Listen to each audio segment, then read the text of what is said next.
Today, we remember the life and legacy of Senator Lindsey Graham, a man who spent decades in public service and became one of the most recognizable voices in American politics. Thank you for joining us today on My Mornings. I'm Vanessa Broussard. Today, Washington, the state of South Carolina, and America remember longtime Senator Lindsey Graham. Let's bring in Mark Lynch, who ran against Lindsey in the last primary. Mr. Lynch, thank you so much for being here with us today. This was a surprise. It was a A surprise big passing to us surprise. all.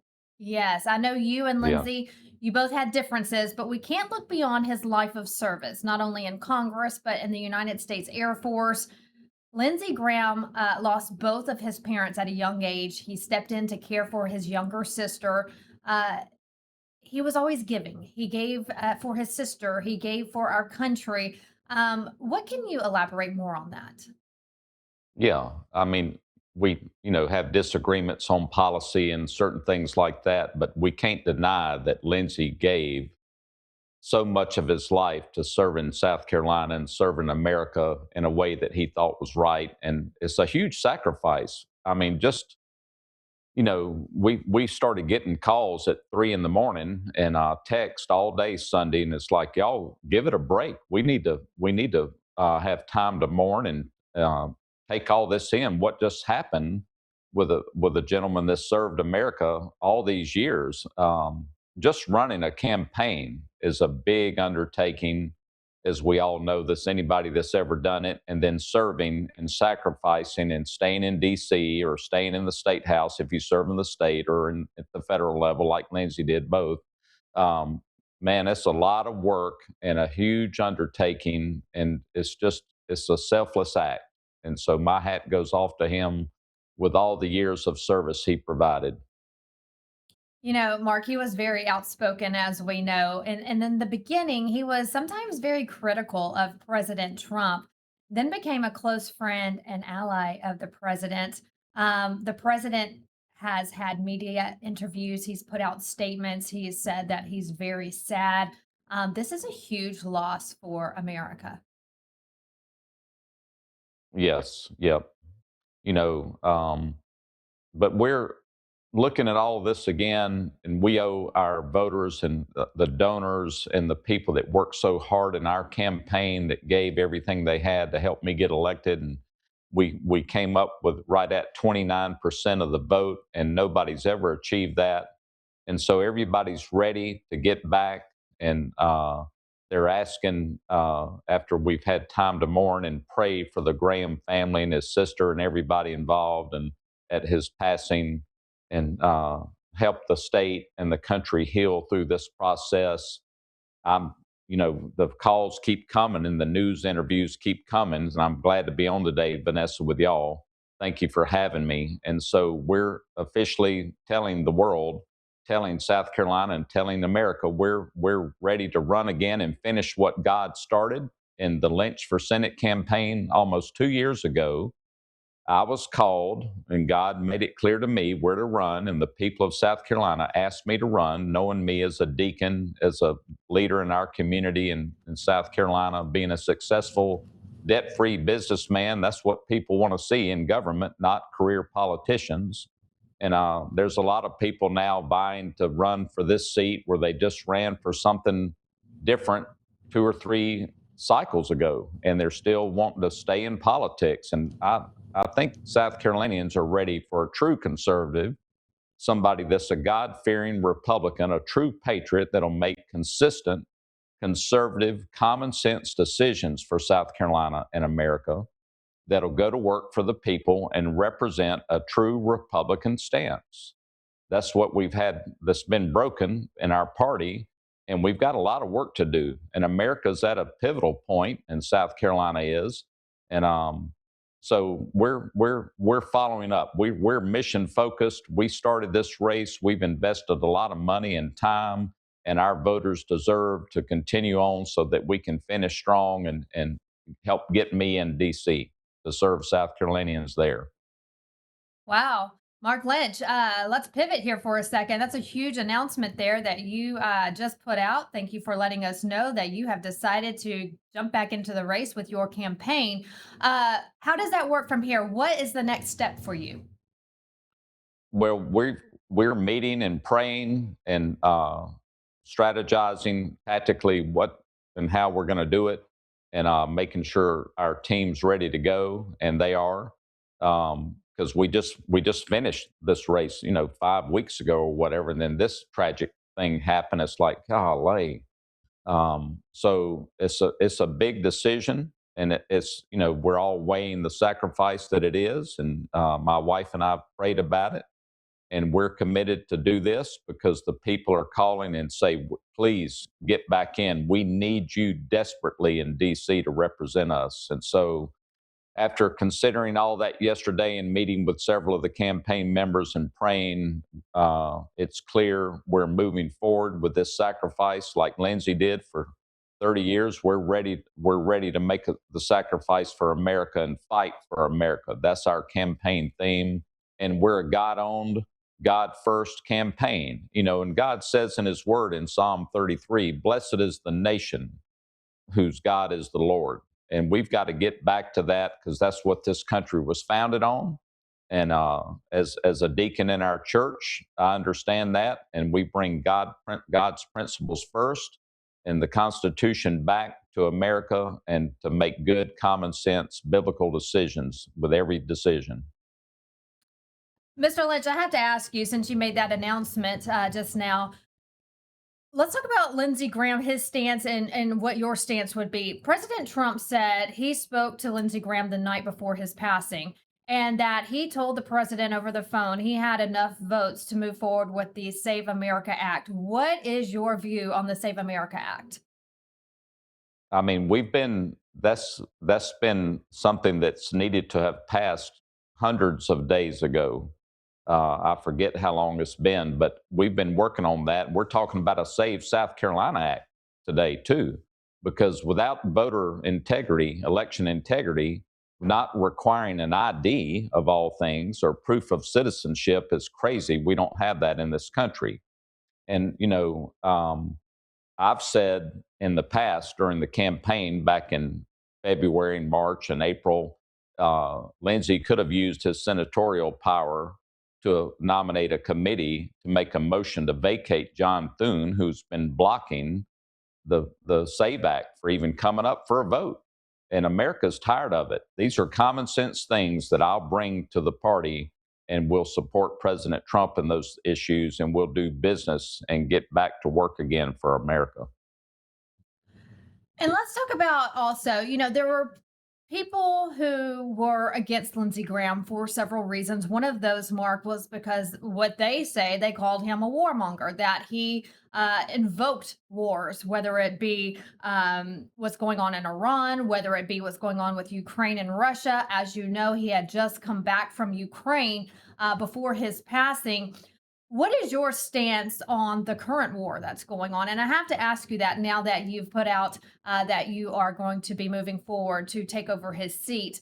And the American people would like to know, because there are people out there who believe that if we are at war, that's not America first. And so they believe that Lindsey Graham, that he was supportive of these wars. And so therefore that he wasn't America first. What's your take on that?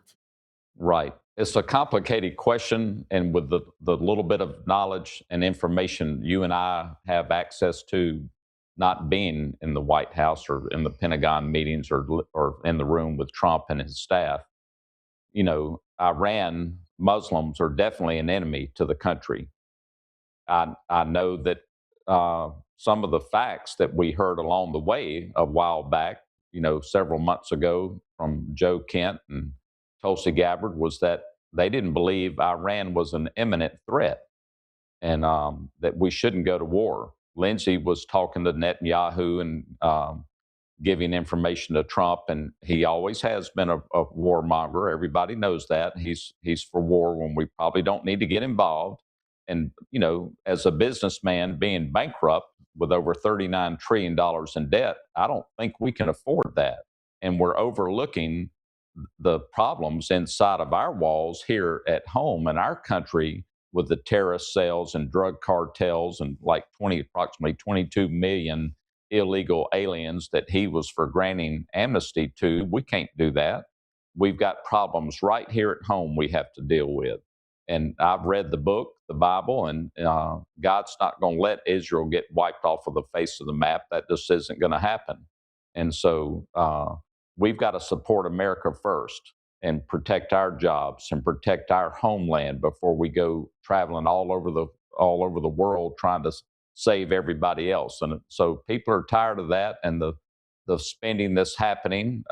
We know that Lindsey was part of the military industrial complex, and Boeing and Lockheed Martin were two of his biggest contributors. And there's a lot of money made in wars. And I hate to see people that are willing to sacrifice their lives to go fight for this country and get put in a political war that really we shouldn't be involved in. So if it's a true threat to America, yes, we will go and end it quickly and get our men and women back home. And I think that's what everybody's for now. Let's get over this. We've gone to war. We've had a peace agreement. We go to war. We have a peace agreement. We've gone through like 30 changes back and forth of making deals, and we can't make deals with this people. Let's do what we got to do, end it, and come home. Good take there, Mr. Lynch. You're absolutely right. We don't know what's going on inside the Situation Room. We don't know what's going on inside these policy meetings. And so we just know what they put out for us. And this is a very transparent administration. And so Lindsey was in these meetings. Lindsey did call President Trump. President Trump in an interview just this morning saying that Lindsey called him all the time, and he joked that he had to tell him, "Lindsey, quit calling me." So they discussed matters that the public is not aware of yet. And so you're absolutely right. You really don't know until you get there in Congress to see what's going on behind the scenes. I want to bring up, I know this is fresh. I know that, unfortunately, we lost Senator Graham yesterday morning. You have been on the phone and meeting with your team about moving forward and announcing your campaign here on Lindell TV. But your website, your campaign website, we're going to pull that up. Is that still active, Mr. Lynch? Yes, we haven't turned it off since the first primary, so it's still up. We're making a few changes to it and getting on that today and tomorrow. But that is Lynch for Senate is still where people can go to read our platform and see what we're about. So we welcome you to go there. Lynch for Senate. And any other words for the people of South Carolina? I know this is a tough day for them. Yesterday was as well a big surprise there. Any words Yeah, for them as we start to wrap this up? I mean, like we're doing, we're praying for South Carolina, for the country, and most of all for the Graham family during this time of tragedy they're currently in. And let's don't forget that. Um, and so I hate that this is just the first day after we hear of his passing, but we're trying to answer the calls and the interviews, and I appreciate that. And we've got to still focus because somebody's got to get in that seat and pick up where Lindsey left off, and we all want to continue to try to do better than our predecessor and make America great again. And we know that that's bringing God back first, and those principles that we stand for. That's always been our mission. It always will be. We will not compromise from that. We won't take money from other people. We got to bring back purity and God into the Republican Party and represent what we read in the Republican Creed before every meeting and the Pledge of Allegiance. And we got to get back and protect life and be America first and defend America and our jobs and make a future for our young people coming out of school that we've all enjoyed the last years of our life. So we've got a lot of work to do. America's at a pivotal point, and it'll take a true fighter uh, to pick up and do the job and finish doing things the way Americans are ready for it. And that's what I intend to do, and our team's committed to it.